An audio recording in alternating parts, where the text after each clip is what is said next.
যেখানে রাত সেখানেই কাঁধ, এই প্রবাদ সবচেয়ে বেশি প্রযোজ্য ছিন্নমূল মানুষদের ক্ষেত্রে। দিন শেষে মাথা গোজার ঠাঁই না থাকায় সারাদিন বেঁচে থাকার নিরন্তর সংগ্রামের পর তারা ঘুমাতে ও বিশ্রাম নিতে আসে বংশ পরম্পরায় চেনা রেল স্টেশনে। কেউ পলিথিন, কেউ প্লাস্টিক বা অন্য কোনো শক্ত কাগজ দিয়ে কোনো মতে রেলপথের পাশে ঝুপড়ি বানিয়ে থাকছেন। আবার কেউ থাকেন রাস্তার পাশে যাত্রী ছাউনিগুলোতে। কেউ সারাদিন কাজ করে তরকারির ঝুপড়ি কিংবা খাবারের ভ্যানে রাত পার করেন। ছিন্নমূল এই মানুষগুলোর শেষ আশ্রয়স্থলটাও যেন এবার হারাতে বসেছে, বিশেষ করে রেল স্টেশনগুলোতে। বিভিন্ন কারণে দিন দিন বাধার দেয়াল উঠছে তাদের সামনে। এমনই চিত্র দেখা গেল কিশোরগঞ্জের রেল স্টেশনে। সরজমিনে কিশোরগঞ্জ রেল স্টেশনে গিয়ে দেখা যায় স্টেশনের ভেতর থেকে হেঁটে বেরিয়ে যাচ্ছেন কয়েকজন যাত্রী, আবার কয়েকজন যাত্রী ঢুকছেন স্টেশনে। এমন সময় স্টেশনের সামনে খোলা জায়গায় চোখ রাখতেই দেখা গেল বেশ কয়েকজন নারী পুরুষকে, যারা আলাদা আলাদাভাবে জটলার মতো শুয়ে আছেন। তাদের কোথাও যাওয়ার তাড়া নেই।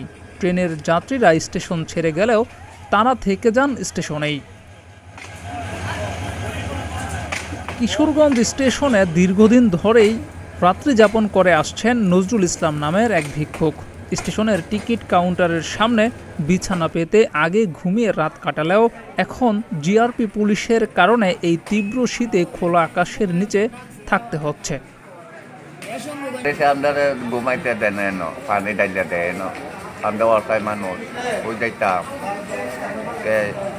আমরা অসুখ মানুষ, অসুস্থ মানুষ, আমরা খাইবার কিছু খাই না, অসুখ হয়, সর্দি লাগে, কাজ সর্দি কাজ।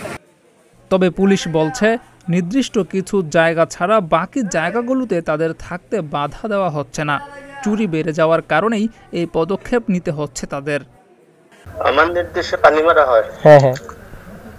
কোথায় পানি মারা হয়? শুধু আমার স্টেশনের চত্বর যেটা, হ্যাঁ, বাহিরে মানে ভিতরের সাইডটা। আমি তো তাদের ওই যে কাউন্টারের ওখান ওই সামনে থাকলে আমি ওখানে নিষেধ করি না। তো ভিতরে যারা দোকানপাট আছে, দোকানপাটে চুরি হয়, এই দিকটা থাকা হয়, থাকতে দেওয়া হয় না। ঠিক আছে, টিকিট কাউন্টারের সামনে দিয়ে ওখানে আমি অ্যালাউ করি, যাবে কোথায় এরা। ঠিক আছে, কাউন্টারের সামনেও নাকি থাকতে দেন না, আবার এখানেও নাকি লাঠিচার্জ করেন, এটাই এই বিষয়। আমি তো ভাই বাহিরের কাজে নিয়ে আমি ব্যস্ত ভাই, আমি তো এগুলা আপনি বললেন, আমি বিষয়টা দেখতেছি। সাধারণ মানুষ বলছে মানবিক দিক বিবেচনা করে গুরুত্বপূর্ণ জায়গাগুলো ব্যতীত তাদের যেন থাকার অনুমতি দেওয়া হয়। জিয়াউর রহমান, প্রতিদিনের বাংলাদেশ।